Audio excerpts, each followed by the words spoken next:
Bueno, vamos a empezar.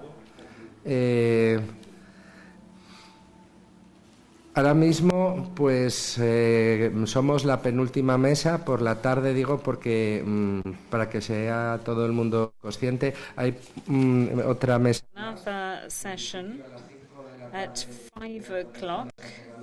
This final session will start, and then the conclusions will be read, and there will be official press communique. As you know, the conclusions will be directed to the press and the government and society in general. Now, this session is, I feel, of great interest because the issue in itself of Islam and the media is a fascinating topic, and especially because we are lucky enough today to have highly qualified specialists with us. As I'm going to start to introduce them to you, Mr. Juan Carlos de la Cal, who's a very well-known journalist from the daily El Mundo. He works all over the world. He knows the Muslim world extremely well. We've all read his articles on many occasions, and so it's a privilege for us to have him here with us today. And Mr. José Contreras from the daily El Economista. He also knows the Muslim world very, very well in all its aspects, cultural, social, political, economical, and I'm sure he's going to give us a very interesting talk about culture, which is something that we don't seem to know very much about, because when we talk about the Alliance of Civilizations, it's usually focused on from a point of view of relations between states, political point of view, and we forget that this has to crystallize on the basis of the peoples, and aspects such as cultural exchange, exchange of young people, social issues, etc., are very important. And we also have Jesus Armesto with us. He has made a lot of documentaries. He's a film director, and we're very lucky to have him here with us. And we've known him for quite a long time, and we have benefited from his contact with him. And so then finally, I'm going to intervene. I'm going to talk about I'm going to talk at the end. So first of all, we'll give the floor to the speakers, and then there'll be a debate at the end. And I think the debate will be as important as the interventions, because it will allow you to participate, ask you questions, and make your comments. So without further ado, I'm going to give the floor to Juan Carlos. He's going to talk to us about Alliance of Civilizations. That's the title of his talk. And he's going to give us a very interesting point of view, I'm sure, about this perspective of the Alliance of Civilizations as he sees it. Thank you very much. Well, thank you very much. Thank you to everybody for being here. Now, the title of my talk, well, first of all, I must say Hanif Escudero rang me up to invite me, and I was on a trip, and I was going off on another trip, so I thought I couldn't really come. But when I saw the title of the session on Alliance of Civilizations, I thought, well, this is rather far away from what I usually deal with, which is reports on social issues, direct reporting, rather than on topics of this issue, which tend to be more political.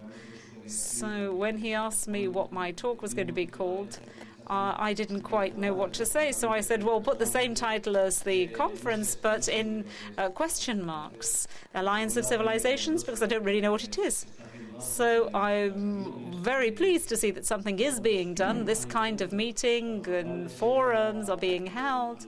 So the idea that we journalists have and have had over the last 3 years, and what we're seeing is really over the last 3 years has been politicians talking. So it's very, very good to see that practical things are being done. So as a journalist, I think the important thing for me to see is that the Alliance of Civilizations really exists and something is being done. So that's why I'm here, really, because I wanted to see exactly what was being done, to receive information about what this project really consists of. Quite regardless of the fact that the newspaper that I work with is not on the same side as the Prime Minister or supports the Prime Minister's thesis, that doesn't mean that the journalists who work for this newspaper feel the same. We're individuals. We don't. But in the media in general, we don't know anything about the Alliance of Civilizations. We've never been called to a meeting about it. We've never received any information about it. I don't know whether the media that's closer to the government, they've received more information, but definitely when we haven't received any information. When I was invited, I started to ring up a few colleagues and say, hey, you know, what do we know about this? And nobody knows anything. There's nothing except for maybe sporadic press notes from time to time, maybe the odd colleague who's written a short piece, but that's it. We don't know anything else. So I was rather overwhelmed by this tremendous responsibility. I've been invited here to talk about something and I don't know what I'm supposed to be talking about. So I went into internet and I keyed in Alliance of Civilizations, and it gave more than 700,000 hits. So there are very few phenomena in the press where you can access so much documentation in Google, for example, and yet there's so little information in the media. It means there's this big contrast between internet and the regular media. So when I heard the term Alliance of Civilizations, it evoked political aspects for me. Alliance, some groups and some civilizations come together, break apart. What I've learned reporting is about integration or about relations. The word alliance sounds more political to me. And my experience as a reporter traveling coincides with quite the opposite, that actually what I've seen is clash of civilizations. I have only seen an alliance of civilization on paper, but I haven't seen any alliances in practice, I'm afraid, in my personal experience. And this personal experience that I've had in my work, what I've seen is Guantanamo, which is still there. The secret CIA prisons still exist. Immigrants are constantly being deported, like those that were on the Spanish boat that was adrift and were refused entry into Libya the other day. Innocent people are constantly being imprisoned for questions of security. We can see the latest report drawn up by Amnesty International states that there's fear of the terrorists, fear of Arabs, and people are being put into prison for no reason at all, and their rights are being violated for this reason. Every day people are being killed in Palestine, in Iraq. Yesterday I saw a headline in a newspaper that said that the White House has not, this was a Sunday newspaper, the White House has not managed to bring Israelis and Palestinians together. And I thought, well, when have they tried?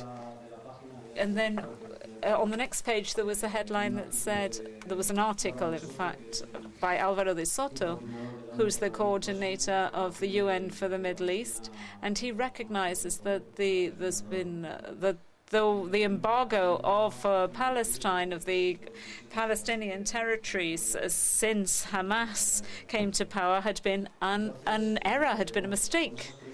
So from this standpoint, speaking of the Alliance of Civilizations is rather complicated. But when I did my search on internet, as I mentioned before,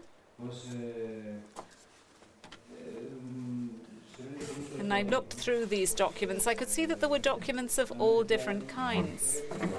I had chosen phrases from these documents, or from documents that had been published in other newspapers, to illustrate what we're talking about. In one, we could see that there was a phrase that called my attention, which was, the West didn't conquer the world because of the superiority of its ideas, value, and religions, but because of the superiority in applying organized violence. And in this same document, there was another phrase, reply, that said, the fear of a violent response from the Muslim world has made a lot of people think that the rules had to be obeyed, even to the detriment of ours. So this is a confrontation. This is a debate which is in internet, and it would seem that there's this idea that you are either Western or you are against the West. At a level of the media, where it's a question of looking at the focus that the media is giving to the Alliance of Civilizations. This is a battle that's been lost because it was very politicized from the moment it was born, from its onset. So an initiative that came from a prime minister, from a specific political party, from a government. So there's obviously no neutrality that's possible here. Obviously, as a journalist, we're supposed to respect objectivity, but I think that objectivity doesn't exist. The only freedom and objectivity you have is to buy the newspaper that you want in the morning, but that's about it, because everything else is highly conditioned. And when a concept comes from a specific political circles like this one, then obviously there's no neutrality. You're either in favor or you're against it. It's a very noble-sounding concept, but it's very difficult to be neutral towards it. And beyond the initiative itself, with respect to the view of Arabic or Muslim issues in the Spanish media, well, I think we can say there's quite a lot of bias. It's biased by the professional journalists. There are, I always say the same thing, as in Brazil until very recently. We spoke about Brazil and we imagined samba, mulatas and football, and the same thing happens now when we talk about Islam. We think about the veil, the burqa, the jihad, and terrorism, and we don't know what we're talking about. And this is a country in which the influence, Arab Islamic influence, is tremendous in Spain, but it would seem that it doesn't count at all. And the lack of information and distorted information of my that my colleagues in the press have about the Arab and Muslim world is quite alarming, because journalists are really supposed to be more well-informed, better informed, and explain to other people what's going on. And unfortunately, we find that the sensation is quite the opposite. And we were talking recently about on the television, I saw that Madrid had won the league, and there was a Muslim player from Mali who was running around the pitch, and his colleagues wanted to pour champagne on him, but because he is Muslim, he couldn't. He didn't want to have alcohol touching his body. And this was a little anecdote that really was totally unimportant. They were all shaking champagne bottles up and down.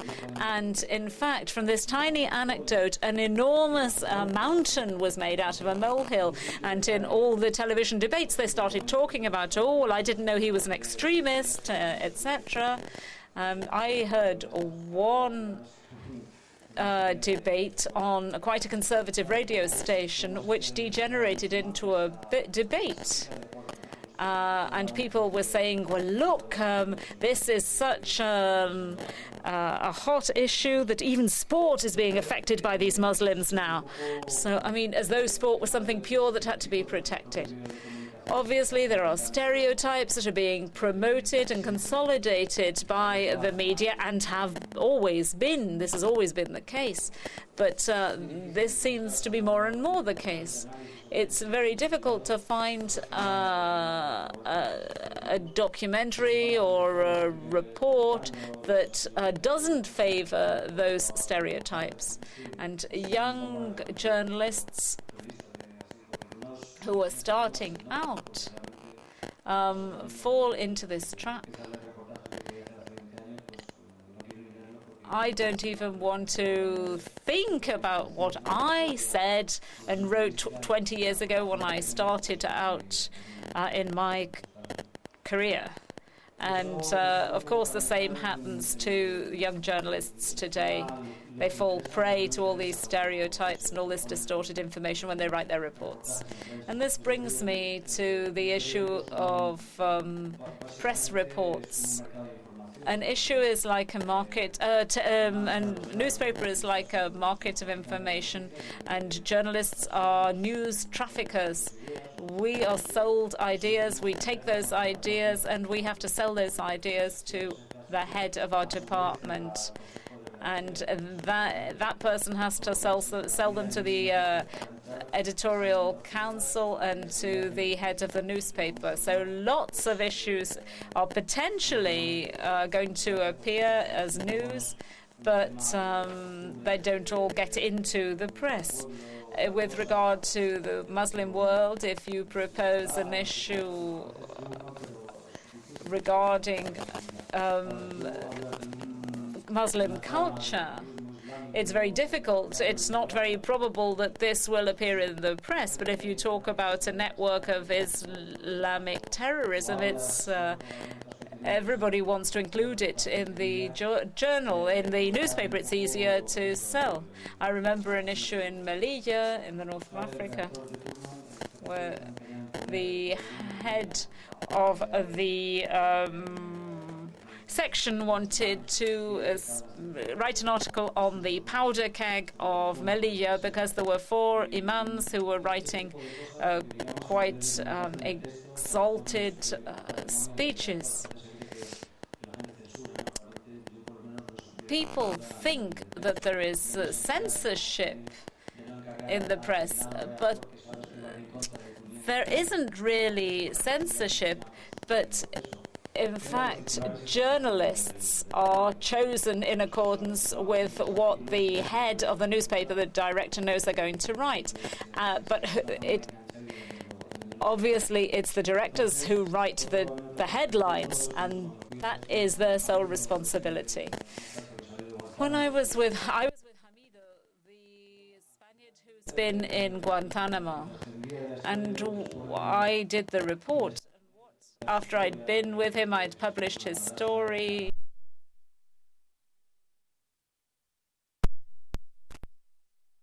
This boy is from just an ordinary area, a very poor area, with one of the highest levels of dropping out of school, of unemployment, of insalubrious housing in the whole of Spain. And what happened to this lad is basically social exclusion. He was totally abandoned by society. It doesn't really matter whether he was a Taliban or not. All my colleagues said, was he a Taliban or was he not a Taliban? And I said, it doesn't really matter. He hasn't done anything. But the phenomenon of the Taliban may appear at any moment, because if my son or your children lived in an area like that, they might become a Taliban, and it would be logical because there was no food, there was no social activities, there was all that was there is the drug traffickers and the police and no schools. When somebody offers you something, obviously you snap it up because you've got nothing else. And this is the report that I would have written to call attention to the system, to say, look, we've got Muslims here, they've been living here all their lives, and they're abandoned, totally abandoned, and they live in a worse situation than many people with a much worse, many people in countries that are much poorer than ours. There's another report that we produced as well, when the issue of the Alliance of Civilizations was just starting to be talked about. And this coincided with the problem of the immigrants who were shot trying to cross the wall around Melilla. And one of the black Africans was photographed with a ladder trying to get over the wall. And the headline that the editor put with that photograph was the attack of civilization. And there was And a part of this was true. It's not the same people proposing the Alliance of Civilization who are building. It's the same people who are proposing the Alliance of Civilizations that are building these enormous walls around Melilla. The only thing they haven't got is electricity to electrocute people. These are Africans who have done all kinds of things to be able to get the money to do this journey, and they've crossed the whole of Africa. They know that a third of the boats that leave Mauritania for the Canary Islands end up at the bottom of the sea. And a lot of these people are then, when they reach Spain, are then sent back to their countries. Is this really fomenting the Alliance of Civilizations? No, I think this is a totally double standard. It's not even a political question. Well, the three presidents had their photographs taken in the Azores when they were going to attack Iraq. But then we have alliances between the Spanish Prime Minister and Obiang in Equatorial Guinea, or with the Moroccan authorities who repress the Sahrawis. And there are so many angles here. And one thing that calls my attention in our newspapers is the secularism in our societies. There's a high level of agnosticism. I think everybody believes in something, but there are an awful lot of people who have distanced themselves from any kind of religious doctrine. And that makes it more difficult for them to understand the fervor of the Muslims in the Arab world. Because today there's this debate about the veil, or when women go to obtain their identity card, if they want to wear a veil, they have to have a letter which certifies their Muslim faith if they're to be allowed to wear the veil in the identity card photograph. And I think it's very difficult for a lot of people to understand that this Islamic fervor is spontaneous and not pre-organized. It depends on everybody's own experience, how they understand this. I have seen a lot of Muslims pray before they get into one of these small boats to cross the Strait of Gibraltar, or before they climb this tremendous wall to get into Spain in Melilla, or when the Moroccan priests have abandoned them in the desert. Quite recently, we were in Hamsala, in the area of the Berbers in the Atlas Mountains in Morocco, where 12 or 13 young people died on one of these small boats that sunk in Rota. And we went a few years later to the village, and we were shown their graves. And we found somebody who was praying spontaneously in front of the tomb of one of these victims. Sometimes when you see these scenes, it's difficult to contain the photographer and convince the photographers to respect the moments of intimacy, of privacy, of communication with God. These are private moments. In the Christian culture, we're accustomed to going into churches and photographing everything. But we know that in other cultures this isn't the case. Photographs are not the order of the day in mosques or whatever.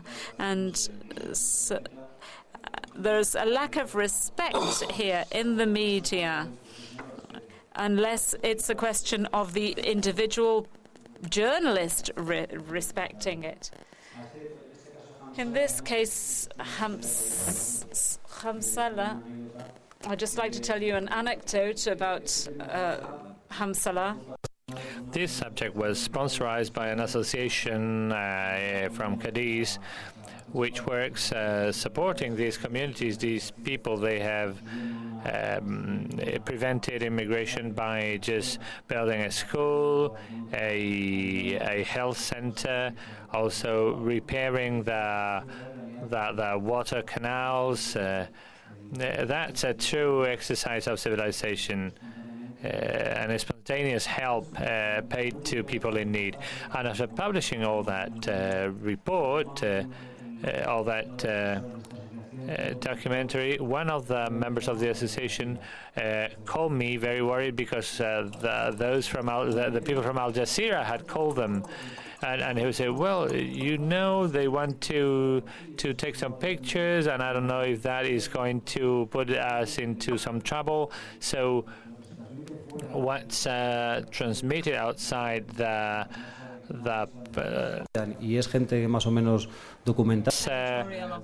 editorial office of journals is not something very close to truth. And they were telling me that there was a journalist who was in jail, Taysir Aluni, who's still in a kind of a limbo. And it's a problem that no media has asked itself. I met him. He did a good job. He was a nice guy, but no one has written an article on him and telling what's his story about, because there's not even the media corporativism is being kept, and that fear about Al Jazeera, which is the speaker of the Muslim world, raises some fear in people out of ignorance. And then it is true that for the media and journalists, having access to Arab or Muslim sources of information is not easy. It is something, it's a piece of self-criticism that the Islamic world should do, because it's perhaps just the Islamic leadership Council are the only institutions which are truly open, because sometimes it's very difficult to tell what's really happening.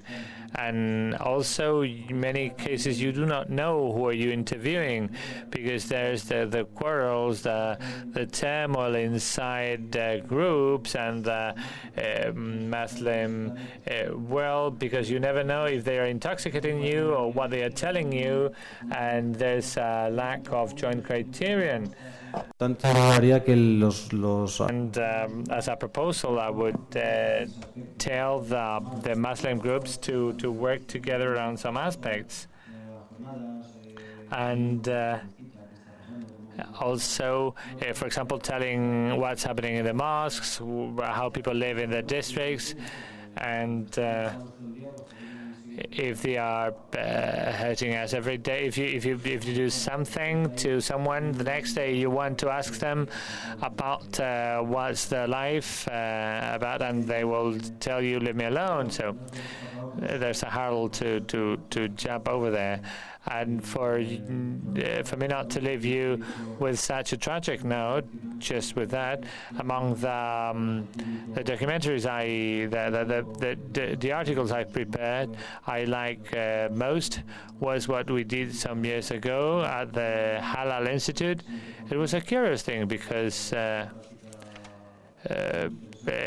was very interesting to know which were the practices promoted from the Halal Institute, and it had a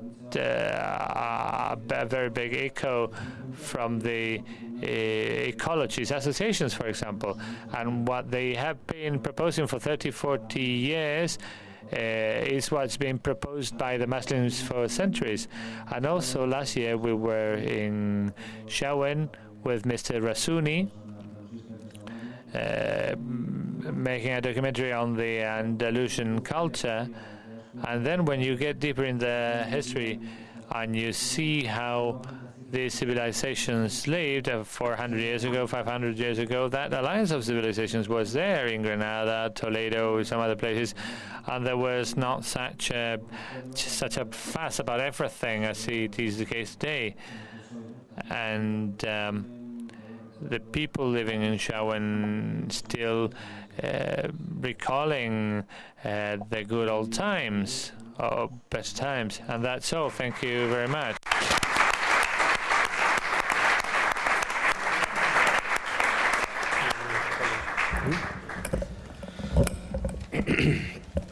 Tiene la palabra el señor José Contreras. The floor now to Mr. José Contreras. Before anything else, I want to thank Yusuf for his introduction you made of me. But apart from trip I did to the countries of the axis of evil, so-called axis of evil, when I discovered a series of things I liked very much. It's just what I can say, or the legitimacy I can find to talk to you is that since 2003, I've loved these subjects very much. I've been working in Diario 16 and in Mundo, but now I work at El Economista, a journal which has been in the market for 1 year, and we see reality through economy. And we are facing two big economic options which are very important, the East and China, which is perhaps which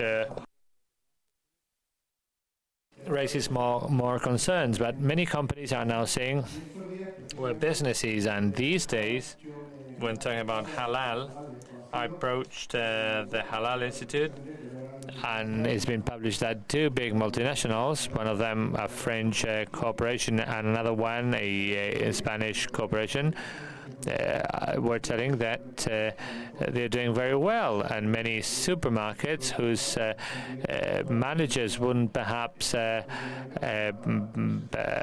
to ask for halal products are now daring to do so.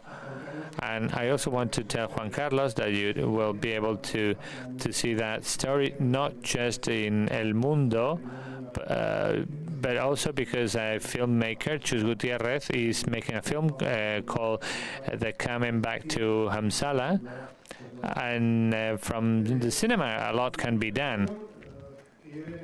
What I want to tell you is mainly based in my experience.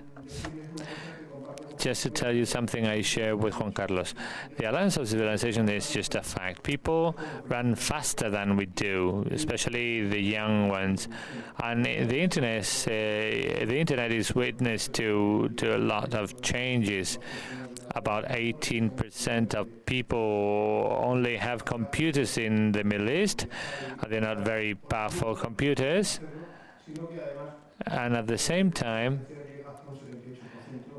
the differences reach, for example, 78%, or the peaks of Korea, 90-something% of the population is connected to internet at speeds which we cannot think of here.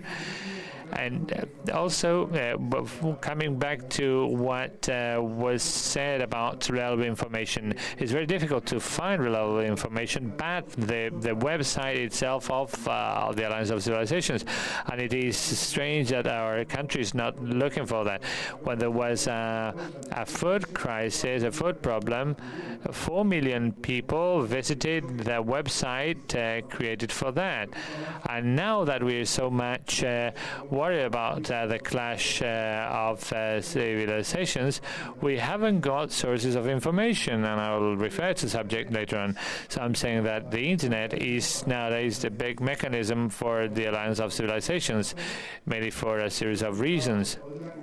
The title I wanted to give it was The Power of Culture, Music, because music is transforming the world a lot, and you will see how musical specialties or specific music genders are not anymore the patrimony, the heritage of specific people, but they are shared by us all. There's a document of the United Nations on PDF format telling that governments, organizations, owners of the media, and civil society should cooperate in order to elaborate programs which promote the use of internet as a tool for intercultural dialogue. This is just from November 2006, of course, but the internet is a key informational tool which opens the doors for the media all the world over and to a great variety of resources. But also, internet can be abused of. We've heard to people saying that the internet is a reflection of society, has everything of good, of bad, and if someone uses the internet to disseminate, communicate on a kidnapping or a problem, internet is, in such cases, is told to be the source of evil. But I think the internet is one of the few ways we have to really reach the idea of having one world. I can travel the world through the internet. I can communicate with the world.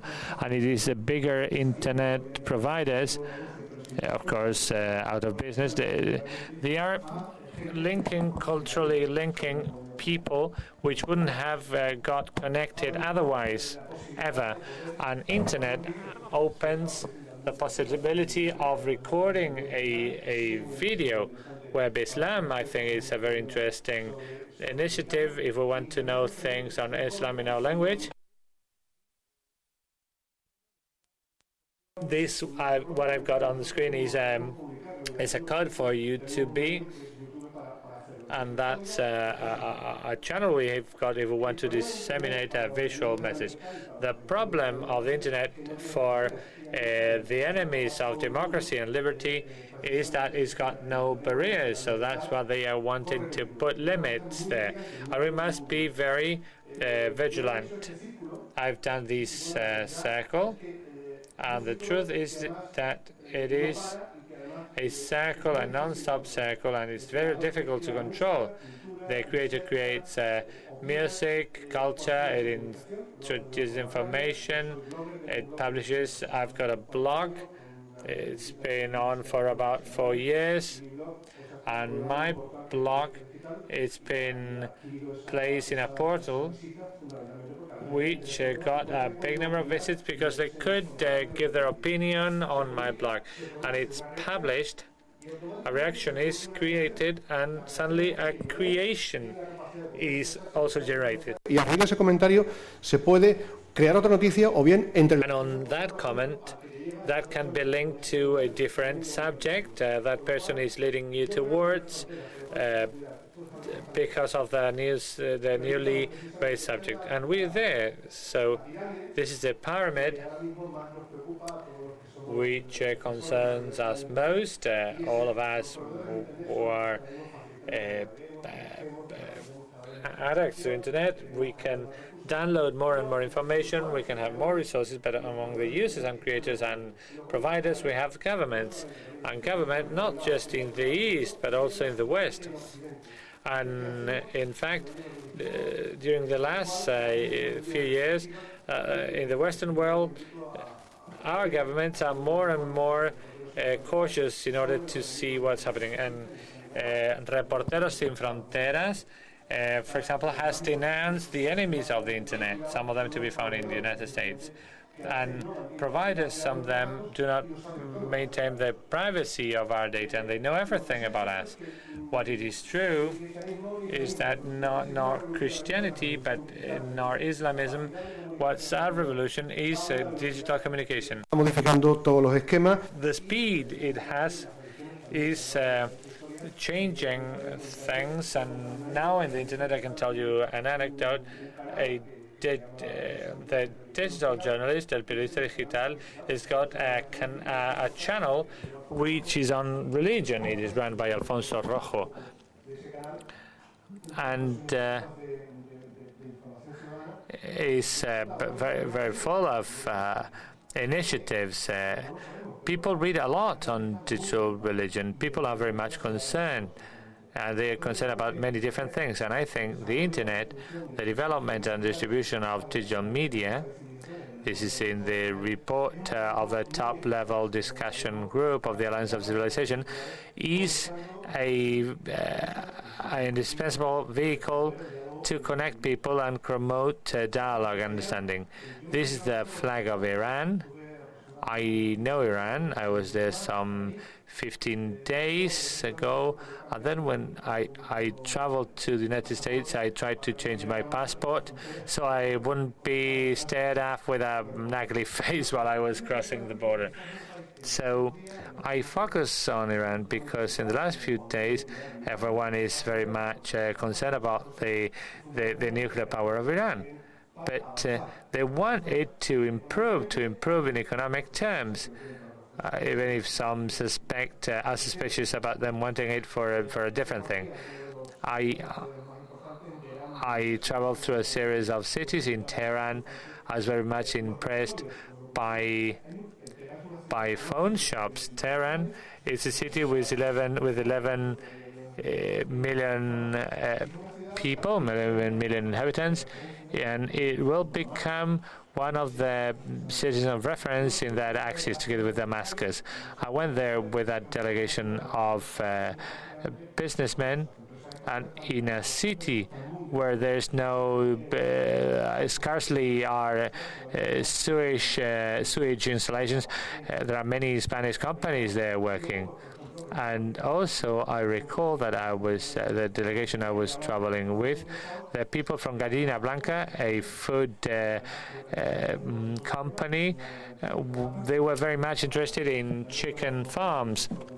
We also went there with people from the automobile sector. They were very much interested in selling cars and motorbikes, especially French and German brands. And what was most impressive for me was that the people do not have places where to enjoy the leisure time. And also there are problems of communication, that these phone shops... Era alucinante, con velocidades muy bajas de transmisión de datos. Internet cafes give the people the opportunity to communicate with their families. And I saw that places which formerly were places for teenagers to play were now places for communication, and everything can be found in the web. This is the website of the president of the country, and you can use the English there, and you can tell you that everything is there. anyone who wants to know what the government of Iran thinks can resort to this website. This is the official press agency of Iran, equivalent to the FA agency. If you want to see what's the opinion of foreign thinkers on Iran, you have Yahoo News. There's a page which is called Full Coverage, which is on Iran, but also from the inside we can also read, because you can get to the Iran Daily, Iran Focus, Iran Sport. And now coming back to this subject, the download.com page. This is one of the pages I've been using since 2003. It's one of my favorite pages. This music I downloaded from India. And this page allows anyone to place their music in the internet, sell their music, and put it in like a global shop window. You can travel through regions. You may see in Asia. You have any of these projections. You can place your music there. It can be listened to and download in MP3 format, and of course you can enjoy it. Then we have pages for knowing of Arabic music. There are many, many pages. This is just an example of a search done with Google. Many pages which gives you the possibility of download music. And with regards to Iran, there are some 32 artists which have put their music there. There's a passion for dance, rock music, dance music, and the introduction of Arab music entered France through discos, and people dance to that music. And these Iranian artists, their music is being played in many discos and clubs. And they are there in just the room at home, and their only leisure is just to play, to make the music with a computer and communicate with other people. Also, there's something which in the last few months, the last 2-3 years, is given rise to a great deal of interest. For example, the rap music by African Americans, the blacks, they like being called that way in a specific manner. It's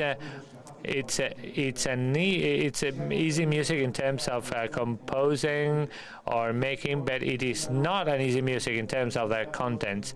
In Iran, in the Arab Emirates, in Saudi Arabia, in Egypt is booming, and also in Morocco some days ago. We just attended a concert, 20,000 people. I do not understand them. I don't speak Arabic. I try to follow them, but I'm sure there are criticisms in those words. You can reach the page of this group. They've already signed a contract with Global Record Music, and they are themselves doing their own Alliance of Civilizations. This man is a representative represents the music of Pakistan. This man, for example, has got all his music may be downloaded. It's a free MP3. You can listen to him and get outside the usual circles. Sardar Jamal has got a very evocative music. And which would be the difference between that man, that young man from Tehran, from a youngster in a Spanish or French district? I think nothing, or even the same language. They have the same language, because Jase in the 3,000 Viviendas district in Seville is playing or is doing a kind of civilian flamenco rap. This, of course, reduces stresses and tension. The best way to bring tensions down is to work in the most delicate areas: education, youth, media. And of course, what's true is that if we promote exchanges among the media through the internet, we will make it possible for people to know each other and lose their fear. Abu Zar is an artist who works in Iran. His music is mainly done for his own enjoyment, and he uploads his music in iTunes and MySpace. This last website allows you to upload your own music, to create your own space for your music. He's already done it, and he's already at the musical circuit. Rolling Stones have placed their own musical catalog, so I don't know any reason for Abu Zar not to place his music. You may see MySpace. It's also hosting some of his music. You can listen to it. If you want to listen to music too of these artists, you can download everything and play it in your computer. So what's up with this all? That in the end, we have a reaction, the blogs, the commentaries, and following this line, I think what we could highlight is that these are the elements which are more difficult to put in place, because we can hear of an American soldier telling about a massacre which has just happened, and he doesn't agree with that happening, and he wants to tell the world about it, and that's freely shown in the internet. And the server of these kind of blogs, for example, is in France, so they are not going to suffer from any dangers so far or right now.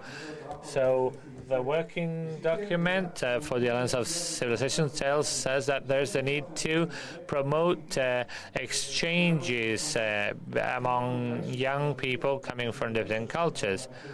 That program of peaceful holidays, for example, if I think of that, why couldn't we think of the musical holidays or something like that? People who write music need to carry on writing music, and they can't always earn a living from it. But internet allows people to do what this man's doing here, his instruments. And if you like his music and you want to cooperate with an artist from in Iran, you can cooperate and send some money.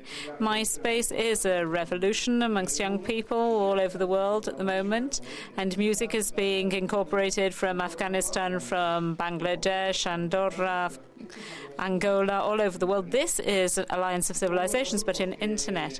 One of the groups that is most famous in France at the moment is an Iranian rap group. This is its website. And these two pictures you can see here are from concerts in Morocco. Hip-hop at the current time, as I said, is surprising. It's not black music, it's protest music. It's music to convey a message. And it's what Juan Carlos said before, the sources of information. We must teach people that not everything that is on the internet is good. There may be distorted sources of information that take you to make you form the wrong opinion. So it's very important for people to learn about internet, because if you're constantly exposed to any kind of source of information is damaging. This means that responsible use must be made of information. We must evaluate information. What Juan Carlos said, you have the freedom to buy the newspaper you want in the morning. You don't necessarily have to share the opinions, but if you buy 2 or 3 newspapers, you may come up with an idea, an approximate idea of what the news really is. And we must teach people to be critical, especially where there is amongst young people, there may be potentially damaging ideas here. Then the other side of the coin is the United Arab Emirates. I was lucky enough to visit the Emirates during an IMF summit meeting, and they treated us wonderfully.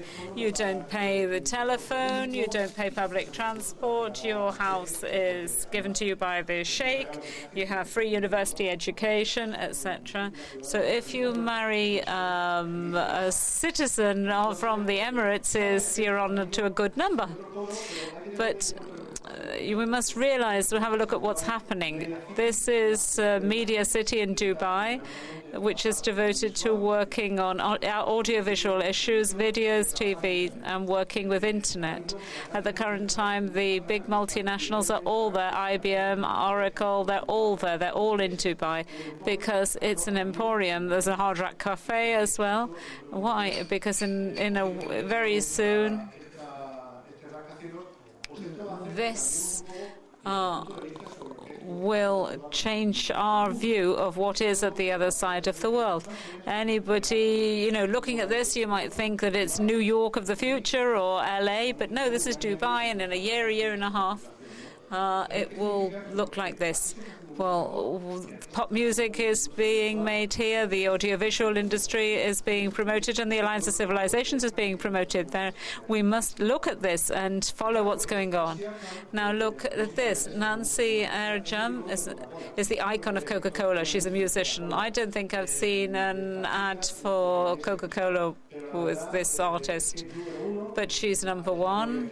She's the Gloria Stefan or Jennifer Lopez of the East, and she's the icon of Coca-Cola. Now, I don't know whether we can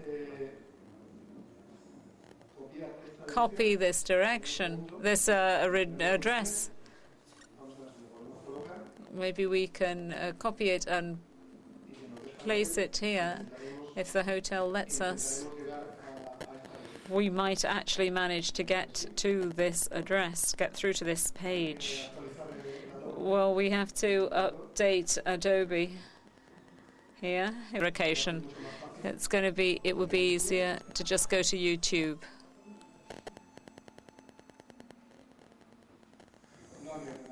It's not my computer, I apologize.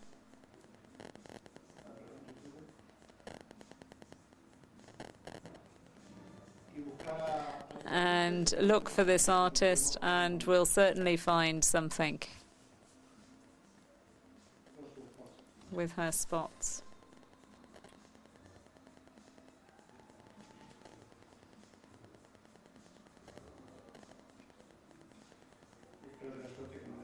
I hope that I'm lucky here. Here, let's see if we find something. Let's see if we can find the Coca-Cola spot. Maybe we have to put Coca-Cola up here as well.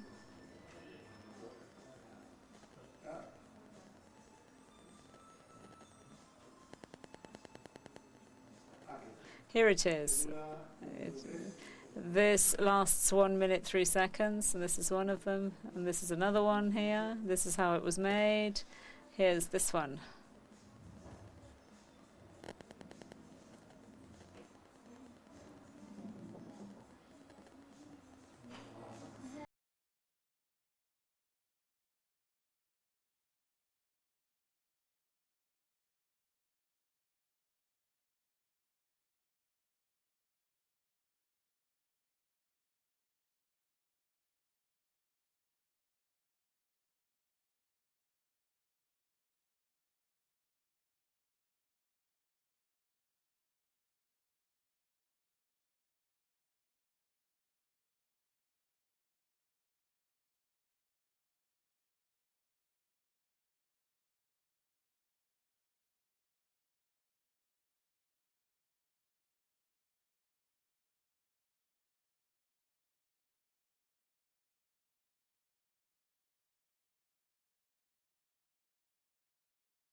Bueno, pues ya habéis visto cómo Coca-Cola. You've seen how Coca-Cola deals with the Alliance of Civilizations and how it does this, promoting its own business. And if you want to look at Nancy Ashram in the Wikipedia, This is published in several languages, and she's quite a star. An alliance of business, not only alliance of civilizations, alliance of business. And this is very, very important. It's important to see what's going on with business and with the economy, because people's advance, but they also want to eat and they want to advance economically. So the economic aspect, well, is something that I haven't dealt with expressly, but we shouldn't forget it. We can't forget it. A few weeks ago, there was a report on the Sharia about the Islamic Bank, which showed us the very low level of interest and of activity by Spanish companies exporting good products with halal certificates from here to those countries, for example. What I'm concerned with is Internet, and to cross the gap with the East. There are very few points of access. There are very few computers. I think that the governments that support the Alliance of Civilization should promote economic support programs and campaigns to increase access to Internet in these countries. And because if there isn't access, there won't be as much dialogue. If you look at the EMI catalogue, they have a catalogue in Saudi Arabia. This is a very well-known multinational, and there are some of these records that I couldn't find in Spain. I haven't found them in Madrid, and yet they've been being sold for many years in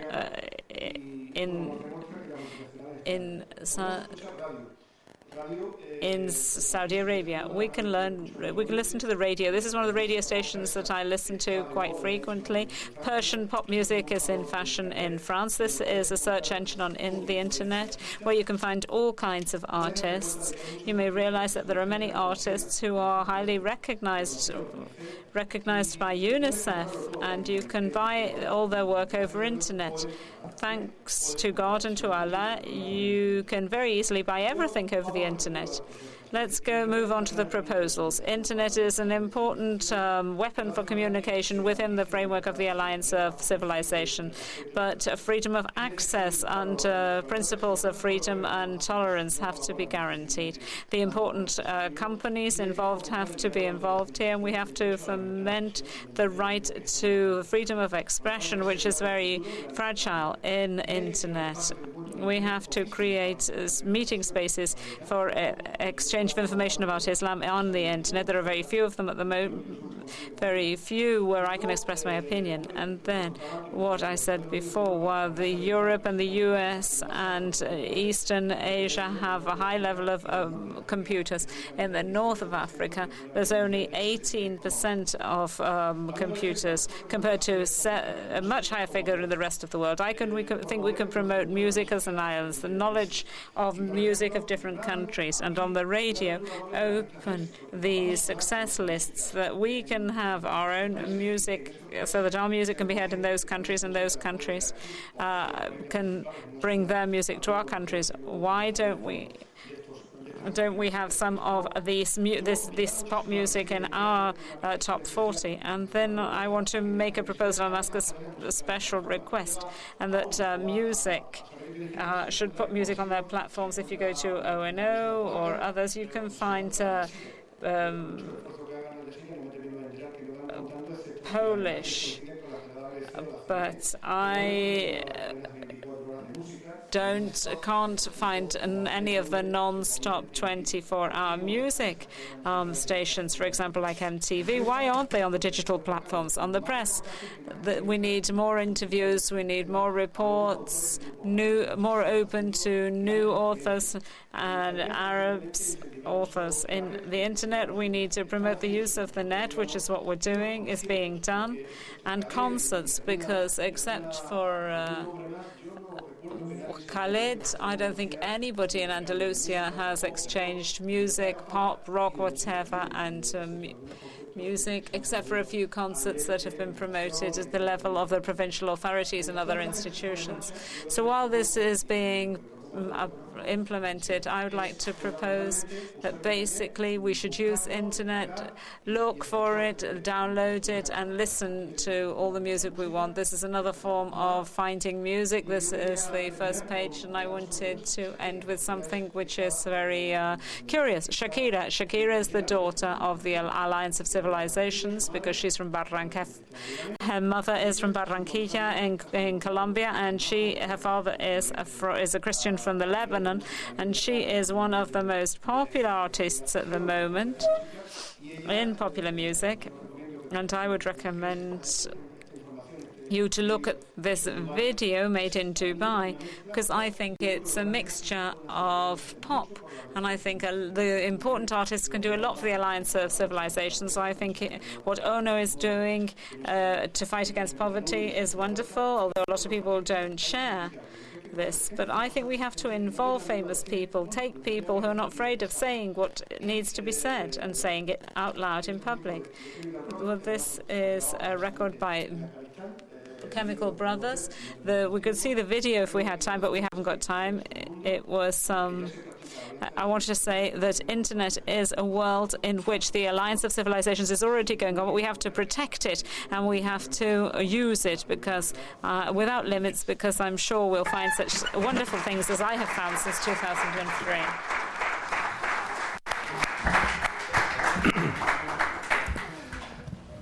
Bueno, solamente tres.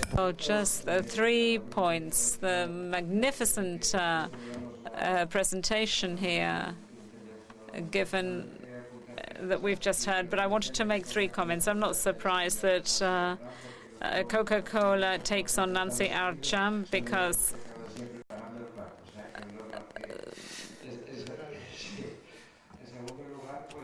secondly, it's the issue of the economy of the Alliance of Civilizations.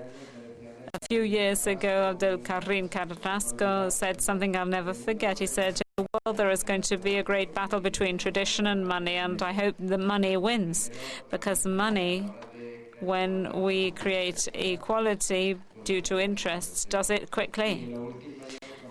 And finally, the young people who are still not married go to the United Arab Emirates quickly.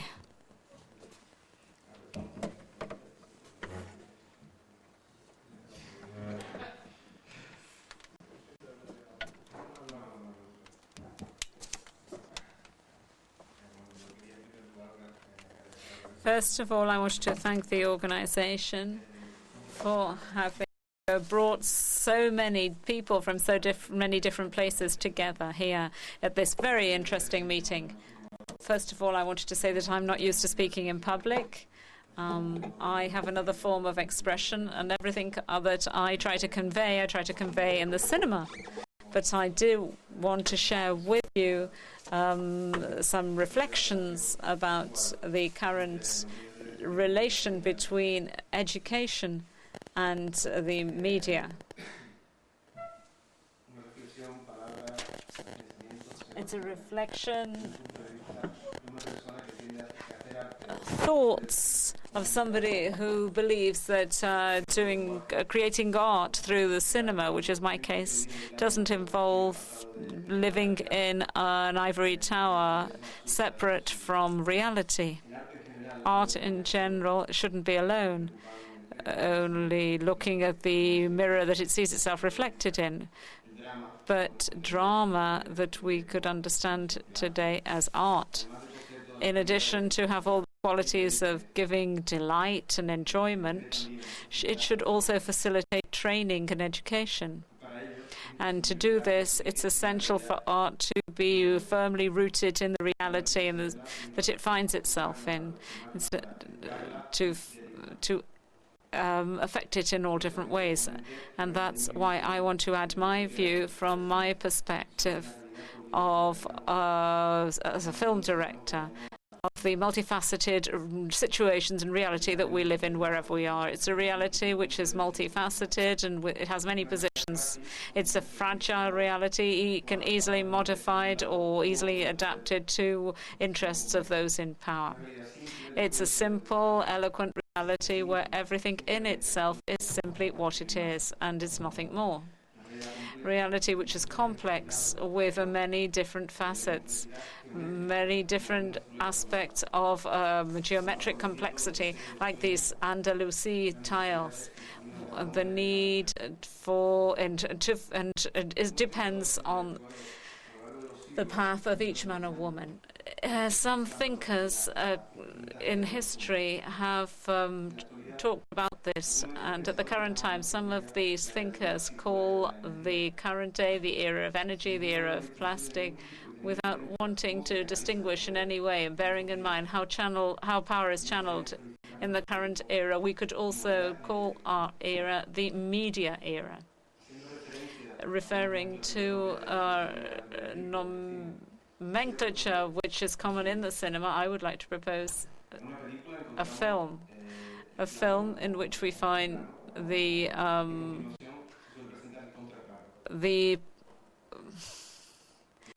take and then the counter take. Take, counter take.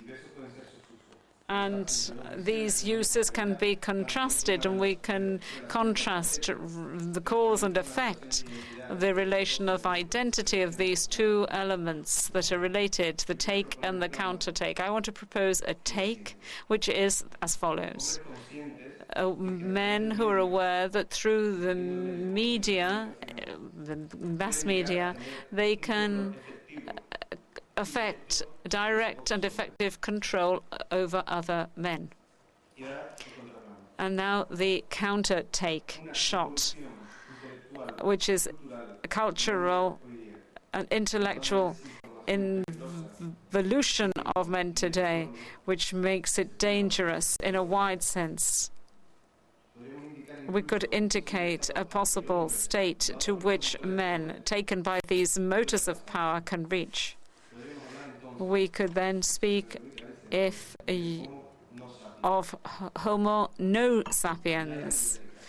The media area, in the media area, the person who controls information controls the world. This mechanism of control needs the Homo no sapiens there, and that's why they are designed and they are promoted, and that way the world is easy to manipulate and to control. A world which is obscure with controlled decisions, with walls, blocking out the light that should never be lost, with wars and conflicts. This seems to be the main object of the media era. Of all the media, I want to focus on one which I'm particularly sensitive to, and that is the TV. It is a bastion. The TV has an innocent, it looks like an innocent maiden. It's like the Trojan horse.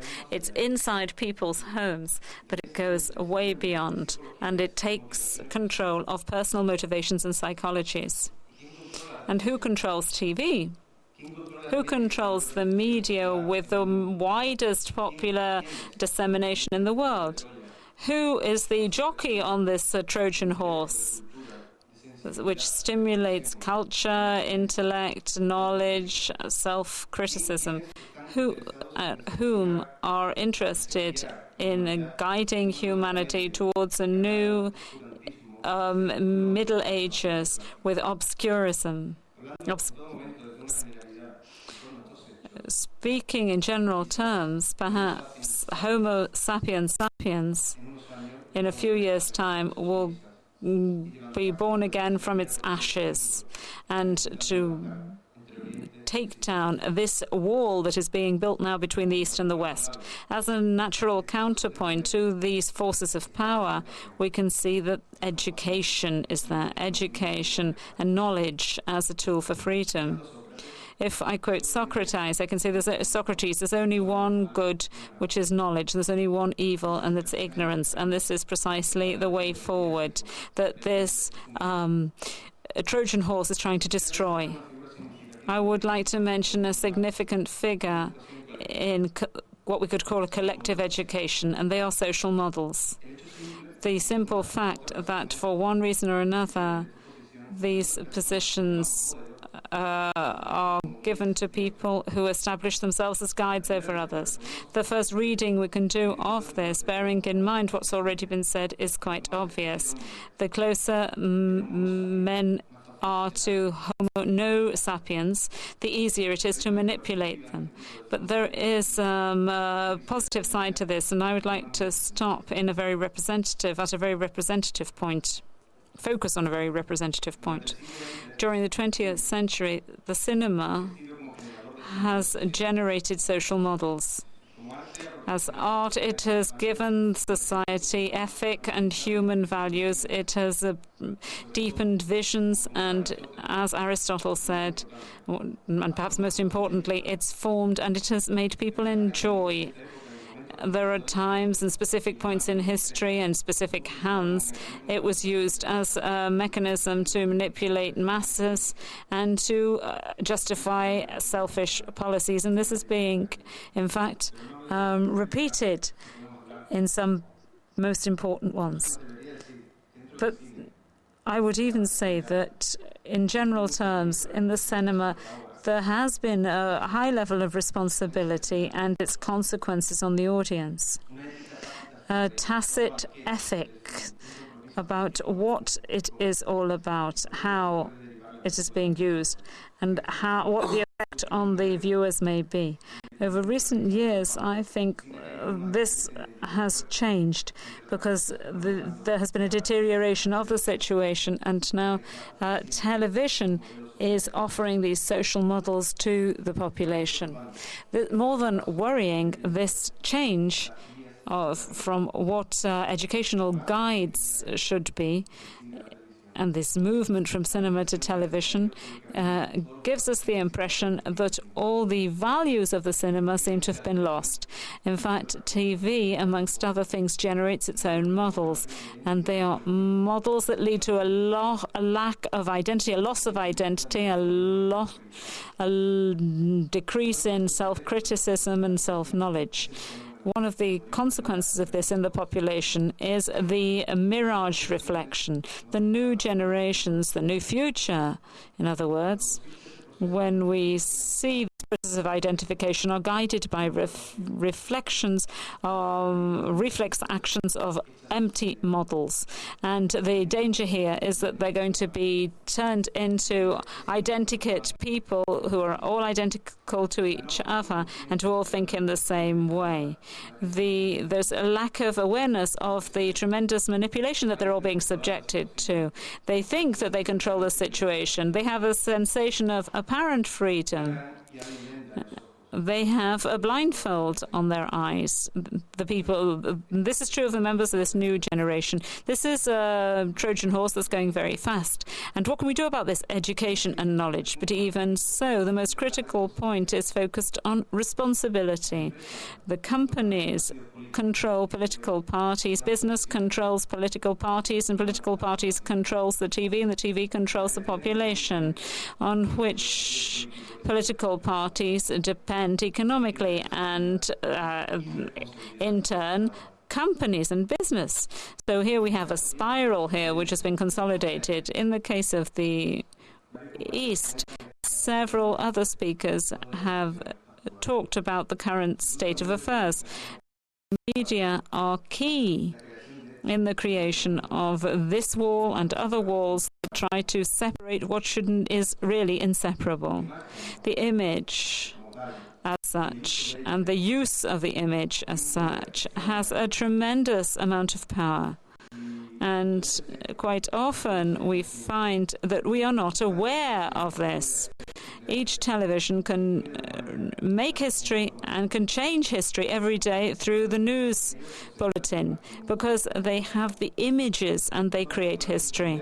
Only in this way can we understand tremendous events that we have seen, such as the current campaign of delegitimization of Islam in in the West. And, for example, the coup in Venezuela, there's been a technical change in the order of the images, which meant that the image that we received was that the people attacked the army, and the army has had to intervene.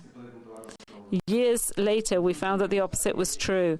I personally see it in the famous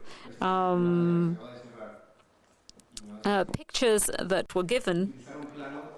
were shown. Shots were used that had been the subject of protests about something else. The responsibility of a minimally ethical government was it should be to devote attention to this sector because they create needs, ideologies, and wills. Perhaps the Alliance of Civilizations wants to control its own media, country by country, to guarantee a constant development in social awareness. And I'm going to ask something that's almost utopian. I'd like to apologize for this beforehand, but my proposal is the urgent creation of a media observatory, an independent entity with wise people and not merchants who seriously, responsibly will have enough power to guarantee and care for the media values. And that is my proposal, and thank you for your attention.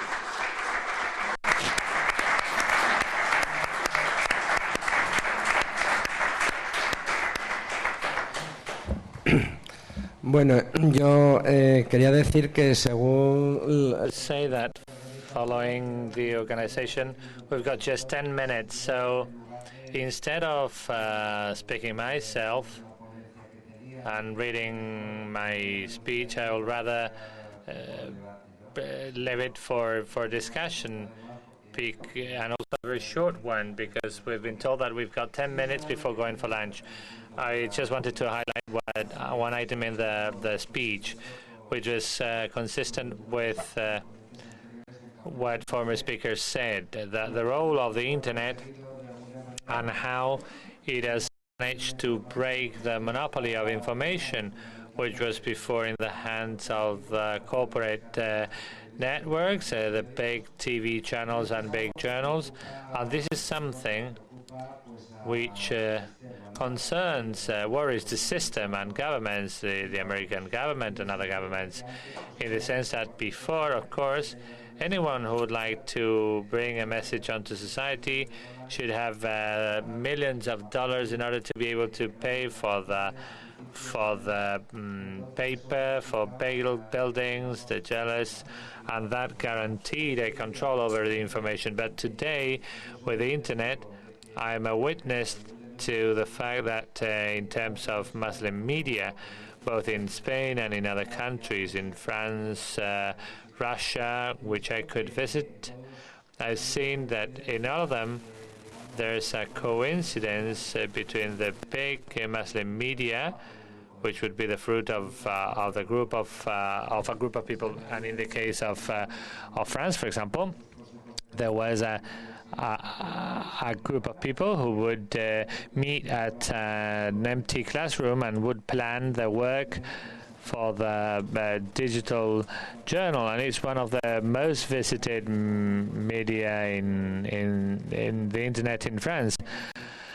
And also in Russia, there's a group which meets at a small office in downtown Moscow, and they have introduced a revolutionary concept of the transmission of information in Russia. So I think we've got to congratulate ourselves for the opportunity that the Internet gives us, and at the same time be vigilant before the pressures of censorship. It was said some days before that the government of Estonia had become paralyzed because the internet played a very important role at all levels, and they said that with a very strong attack coming from Russia had paralyzed the country, and that some measures should be adopted. So it was a message completely manipulated in order to prevent to bring people on to accept cuts on freedom. And freedom in the internet also is the one which allows us to enjoy a very democratic means of communication, because it allows people of many different kinds to express themselves. And just I would like to open the discussion now. Just we've got 10 minutes. Just very short questions and no discourse. Well, I wouldn't like to attack or offend the journalists, right? But I think they are very much responsible. They've very big responsibility when transmitting information. So, we do not speak about vast terrorism. Islamic terrorism is also offensive because it biased.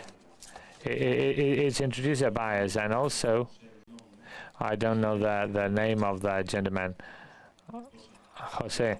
I would like to tell you that Allah and God are the same. Just that. Bueno, contestar, ¿alguien quiere con tú, por ejemplo, con el tema del terrorismo islámico? No, pasa que... No, you're right. We agree.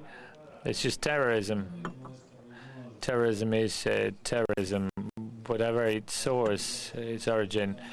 You place Islamic or to distinguish it, but they are just cliches, stereotypes which are there.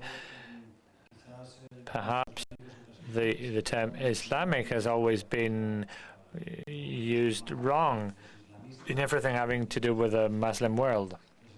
The Islamists arrested here or there, it's a term which hasn't been well understood in terms of the press. Also, as El País has got its own style guide, El Mundo has also got a style guide.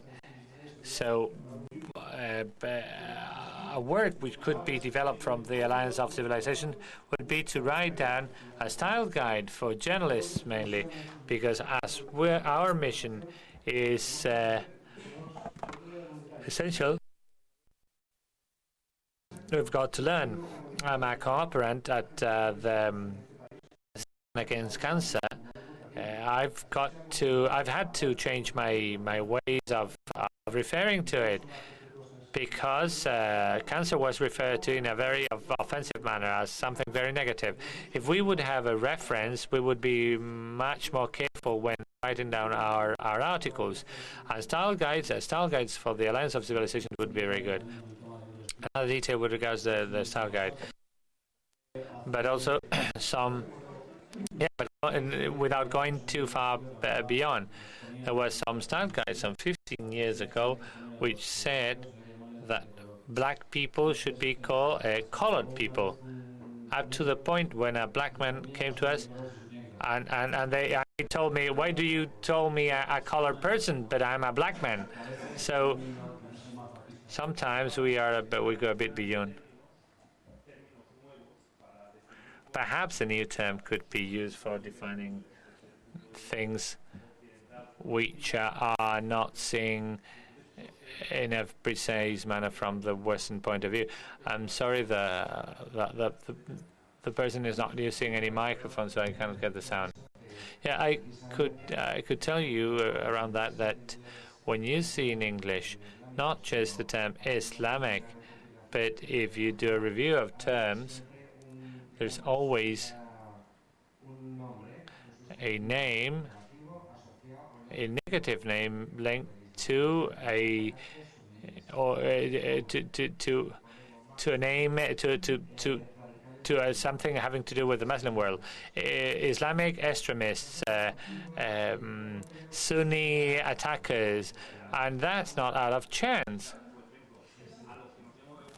The ones... See,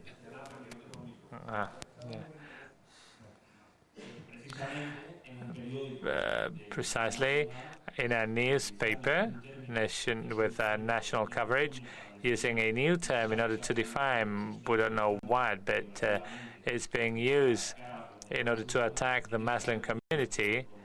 In this meeting, which is promoting peace and the union among civilizations, they use a term which is Islamist.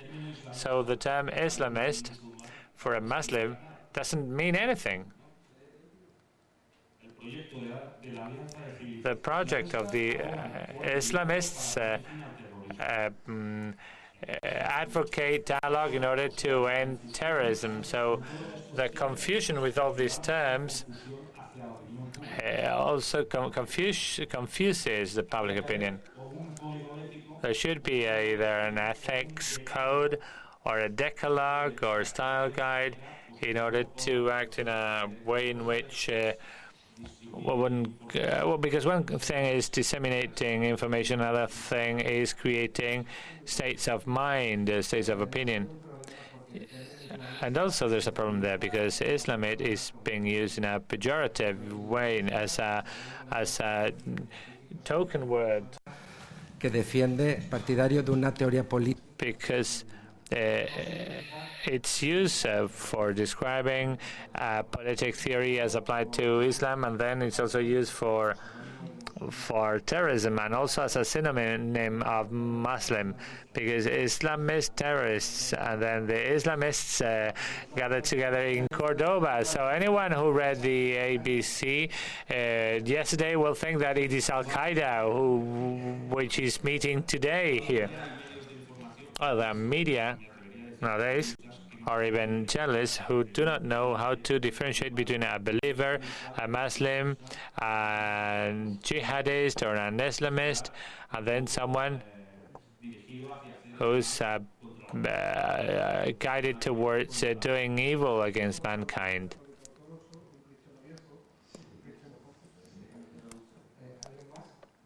Anyone else? Yeah, I wanted to be very brief.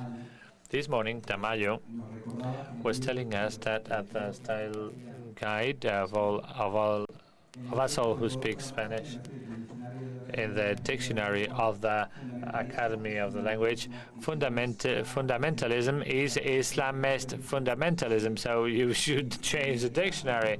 And I'm launching a proposal here. So from this conference, the Royal Academy of the Spanish Language to either skip that initial item regarding fundamentalism or to introduce more fundamentalism apart from the one coming from Islam. It's just to complete, because you're quoting down some ideas. They're telling us that it is the new dictionary edited by the old variant of Spanish, and we have that variant, and this is the most updated version, and that's terrible. Well, when also fundamentalism is an Anglo-Saxon word coming from Protestantism. There was a book from the 19th century in English talking about the fundamentalism. While surfing the internet, I reached the page of the website of some Christian fundamentalism, and it was saying, no, the fundamentalists are ourselves, not them. So it was like they were taking it as a praise to themselves. Buenas tardes. Yo quería hacer alguna observación a un comentario. Well, I wanted to make a remark to one of the comments the journalist from El Mundo made with regards to the lack of respect towards human rights in Morocco and relationship between the Spanish government and this country. And I wanted to remind you that the same lack of guarantees also exists in the United States, and that's not been mentioned. And there are many Western democracies which have a privileged relationship with the United States. And second, you shouldn't forget that Morocco is our neighbor. It's 14 kilometers away from Tarifa, on the other side of the Strait of Gibraltar. And whatever their position, we cannot turn our backs on them. I mentioned that of the Morocco and also mentioned Abu Ghraib and Guantanamo.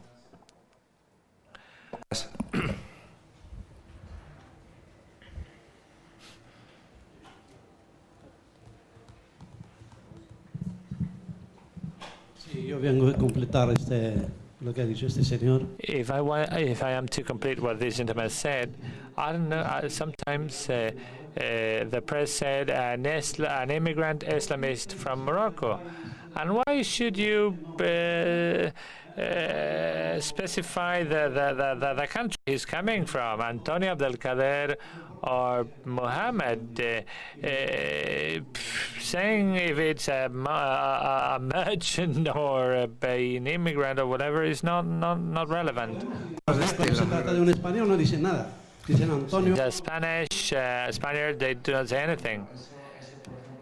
Yeah, but that also happens when there's, for example, thievery.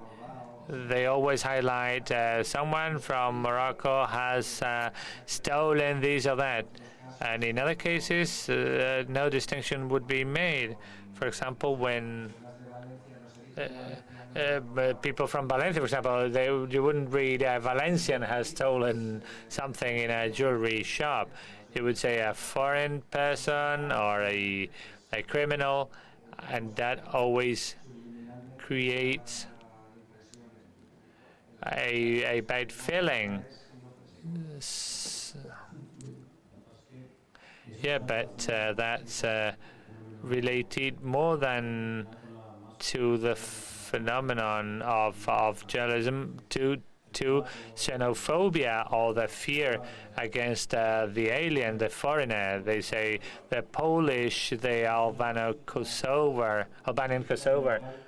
So, of course, if you're a Spaniard and it's a Spanish journalist, they will. It's just obvious. The Equatorians would say the Spaniard or the French press.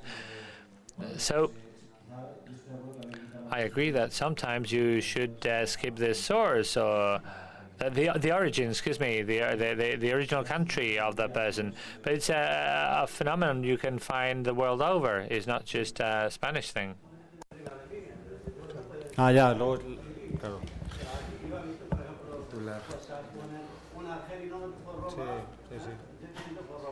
But the gentleman is not using a microphone.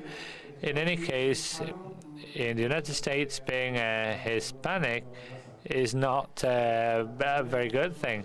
But the campaign of the next presidential election will be made in Spanish for the Hispanic community.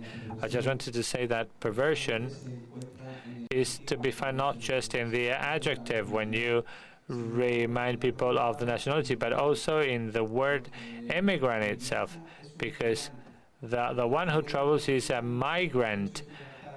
Storks, when they cross the Strait of Gibraltar, are not neither migrants nor immigrants. The prefix "in" is indicates those who are coming in. And when we were traveling to Germany to work, the Germans would say there are German Spanish immigrants coming to Germany, and everyone else is immigrant into Spain. One is an immigrant in the country of origin, and a migrant. But immigrant is a perverted term because it involves a defense against that person you do not know, or a migrant from the certain country, or just cross out the word immigrant, because every word with an in prefix suscitates some fear in me. But well, with the case of origin in a journal yesterday, I think it was El Mundo, referred to Barcelona and thievery, an attack, and it was said there French, but there was no heading saying a French criminal has done this on jewelry. But we never saw a headline saying an American, or it's always someone from the Maghreb. So the example, the strongest example I recall is a day on Spanish TV at a program called Informe Semanal. There was a documentary of someone who was married to a Spanish woman, and he was a Syrian, and he put a knife to her throat, and he menaced with killing them, and they were surrounded by the family and the police. And they were talking about a Muslim man, and they used Arab music and surahs of the Quran, and it was the strongest, the most horrifying thing I've seen on TV. Perhaps they would have had a harder response if they would have gone just a little bit beyond that. But there's always some sort of manipulation where there's an Arab person there.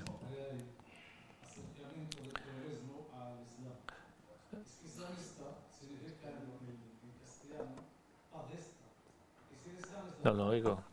Islamist in Spanish should mean, from Arabic, it should mean the man who seeks peace. Jihad is just an effort, and it's always referred to as war. And when is it that when a word is used, they use the true translation into Spanish? To exert the jihad is to defend, to fight for something, and then you associate it to terrorism. And we've been here in Spain for 40 years, and the things which are happening sometimes. There were some non-Muslims there with the attacks of the 11th of March who had been involved in the manipulation of explosives. And yeah, anything else? All right, so I think it's time for lunch. We're almost close to our limit, and I want to thank the attendees and also speakers for the presence here. Thank you.